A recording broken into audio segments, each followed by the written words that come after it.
Mazda's catchphrase was always zoom zoom. That was one of the reasons my first car was a Mazda.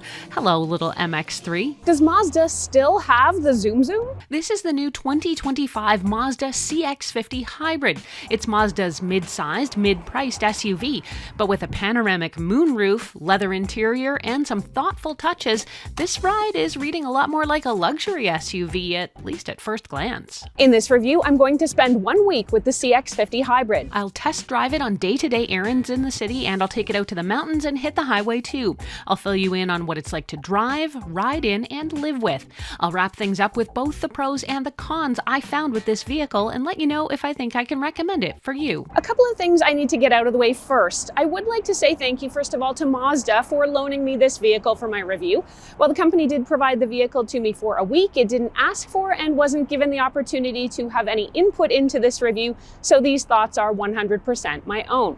I also want to touch briefly on how I'm going to do this review. I'm not a car expert or a gearhead, so I'm not going to get deep into things like horsepower and torque. And if you're looking for the nitty-gritty on specs or 0 to 60 speed tests, you're not going to find that here. Partly because that's stuff you can already get from Mazda's website. I'm approaching this review as an average car shopper, someone who's interested in a comfortable but fun ride, how the main features work, and what it feels like to drive overall. In a nutshell, this is going to be a car review for real people by a real person, so let's take a closer look. This is a 5-seater mid-sized SUV with room for cargo in the back hatch. In terms of things that'll catch your eye right away, I'd call this a more subtle car.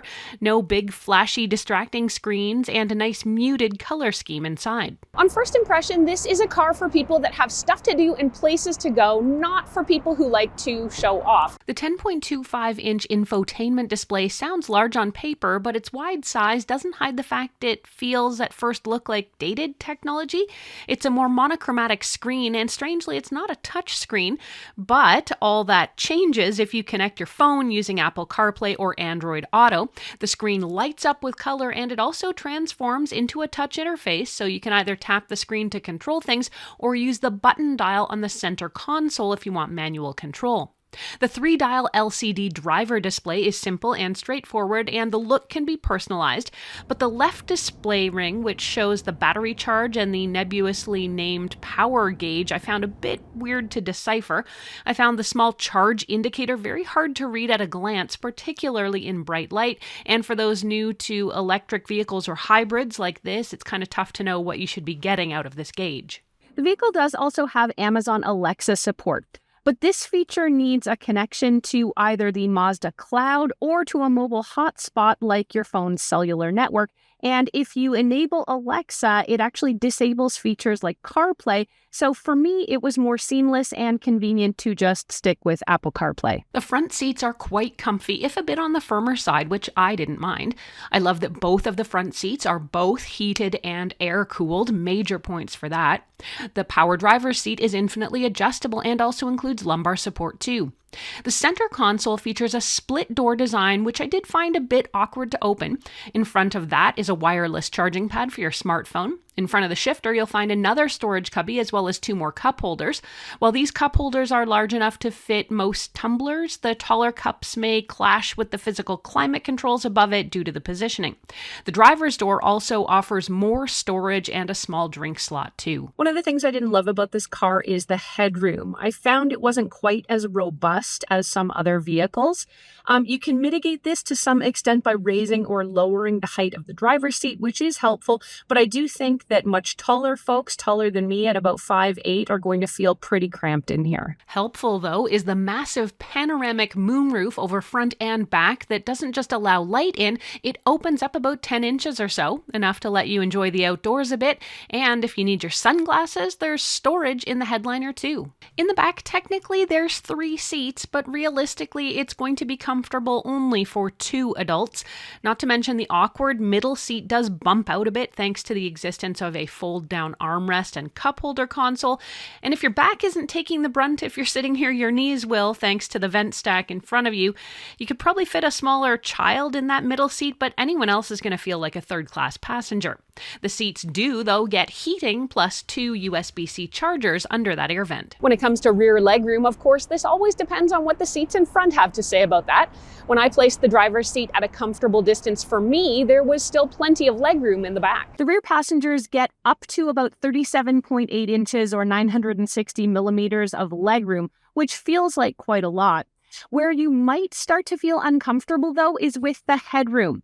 At 5'8", I am not incredibly tall, but I barely have any clearance here between my head. I'm not even sitting like at full height. I'm kind of scrunching a bit. I barely have any clearance above my head. And because these rear seats don't actually have the ability to lift or lower, of course, there's really no way you can claw yourself back any extra headroom in the back seat, and particularly on this kind of awkward middle seat. Depending on how you want to access the cargo area, you've got options. There is a button in front by the driver's seat, so you can stay up there and just open the hatch if somebody needs to grab something. There's also a button here on your remote control key fob that's going to open it. If you don't have the key fob, there's a button up under there that will let you open it from the back here. And when you're all set and ready to wrap things up, there's both a button to just close the lift gate right here, and then there's a button that will lock all the doors, close the lift gate, and basically let you walk away, and your whole vehicle is going to be closed up and fully secure.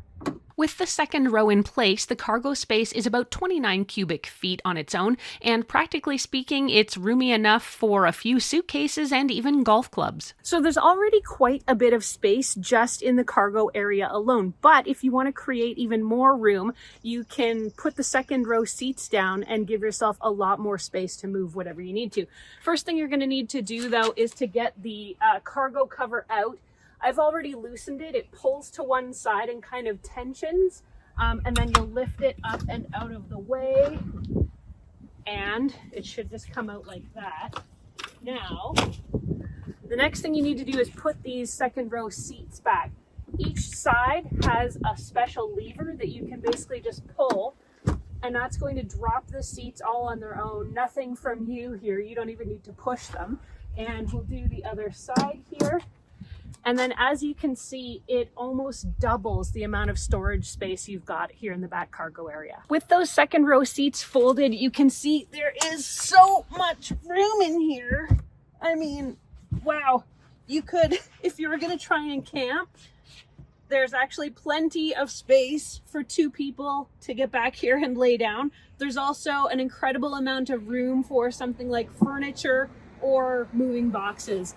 Whatever you need, there's room for it back here. Let's go back outside. I've always really liked the look of a Mazda.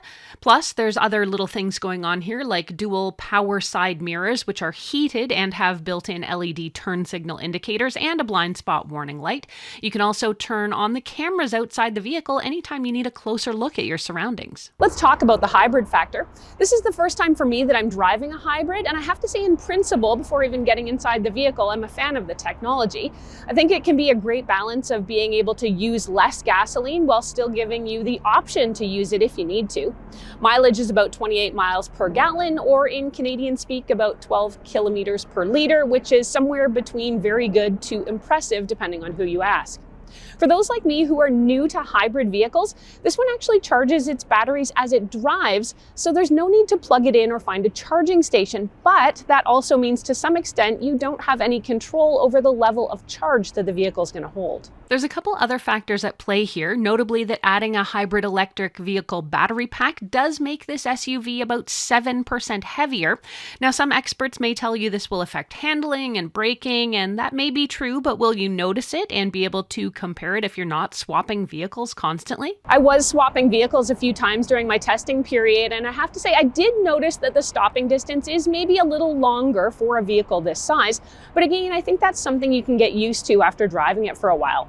Where the extra weight, though, might come into play is in a slightly reduced towing capacity compared to some other non-EV vehicles.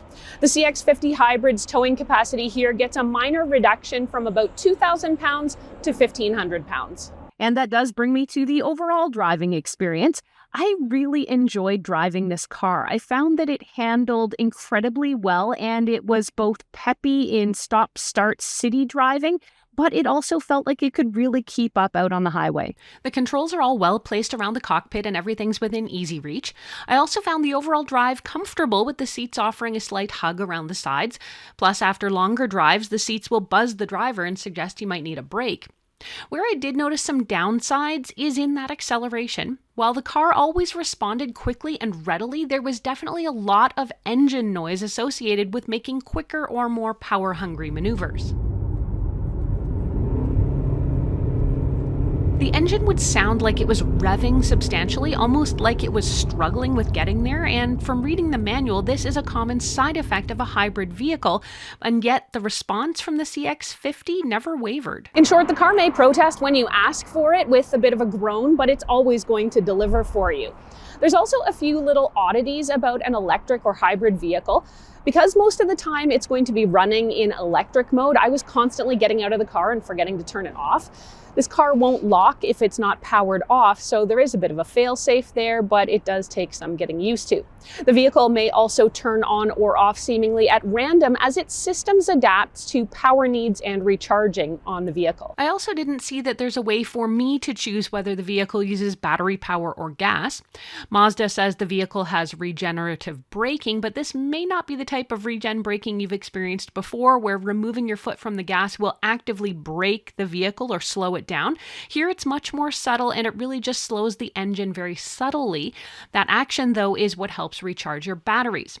Some other things I noticed while driving over a week: the rear window is pretty narrow with fat pillars on either side, so the blind spots can seem kind of big, but fortunately those blind spot alerts help a lot, as do the tiny third windows on the corners. Speaking of the driver assistance tech, there's also a small simple heads-up display and lane departure warnings, which will vibrate the wheel and flip a light up on the dash. The Mazda CX-50 has automatic all-wheel drive. Since this car was on loan to me, I didn't take it through any major off-road paces, but I did get out on a couple gravel roads. The car will automatically switch between front-wheel drive according to the driving conditions, things like if you're taking a curve, accelerating, or when it recognizes slippery or snowy roads. I don't have a lot of experience with all-wheel drive, so this wasn't something that I think I even really noticed. If you are the type who would rather have some control over your car's transmission, you will be glad to know that the vehicle also has what's called Mazda Intelligent Drive Select, or MyDrive, too. With this, you can use the switch on the console to manually choose the type of driving you want to do. Power mode maximizes responsiveness and gives you more juice for the jump. Normal mode prioritizes fuel efficiency, while trail mode improves the performance on rough roads. Mazda puts all of its safety features under one umbrella, which it calls iActive Sense, and the CX-50 Hybrid gets top marks when it comes to safety, with a 5-star rating from the National Highway Traffic Safety Administration. There's airbags, of course, dual front and side airbags for the front, as well as knee airbags. You also get the usual lineup of safety features like a hold for hills, also called Hill Launch Assist. There's 3-point seat belts for all seats and latch support for car seats. There's also blind spot alerts when you change lanes, plus lane departure warnings and lane keeping assist, which will adjust your steering for you if you're drifting out of your lane. This worked actually quite well, and I appreciated the subtlety of both the alerts and the correctional maneuvers, which are far less forceful than some other vehicles I've driven, namely the BMW X5. When it comes to my overall thoughts on this car after driving it daily for a week, the Mazda CX-50 Hybrid is a surprise hit for me in the crossover SUV space, and the upscaled interior and premium overall feel helps give it top marks. In a nutshell, the Mazda CX-50 Hybrid feels to me kind of like Tony Stark. Handsome, unassuming, and quietly powerful with some definite rich guy vibes. And if you ever need to call for it, Iron Man is in there when it comes to acceleration and power. Let's go over both the pros and the cons of this SUV after my week with it. On the pro side, it's a nice looking car in my opinion, and was comfortable for city traffic and highway driving. It has helpful tech like Android Auto and Apple CarPlay, and if you use those, your infotainment screen really comes to life. The driver's info and climate control is all easy to use and well placed, and with heated and cooled leatherette seats, it's got that premium feel. As a hybrid, I'm not solely reliant on gasoline, and since it recharges itself off the car, there's no waiting in line to plug in. The second row is quite comfortable too, unless you're in that middle seat, and the back holds a lot of cargo on its own, and even more if you put the second row down. The CX-50 is peppy and fast, as well as highly maneuverable and very responsive. Plus, with safety features like blind spot warnings and lane keeping assist, the CX-50 has my back. So what are the potential downsides? Depending on the size of your people, this may be a more realistic 4-seater than a 5, and I did find the engine noise during acceleration to be a little annoying, but since the car performed admirably even despite the noise, I got over it after a while. I also did find the overall headroom a little lacking. In short, there's more surprising advantages and extras in this car than true downsides or deal breakers. So for those reasons, I can definitely recommend the Mazda MX-50 Hybrid for you. Base price is a reasonable 48,350 Canadian dollars. This is my first Mazda review and my first hybrid vehicle review, but I have had the opportunity to experience several other different types of drives, like the luxurious EV comfort and hidden Easter eggs of a Rivian, or check out my experience with the Chevy Traverse right now.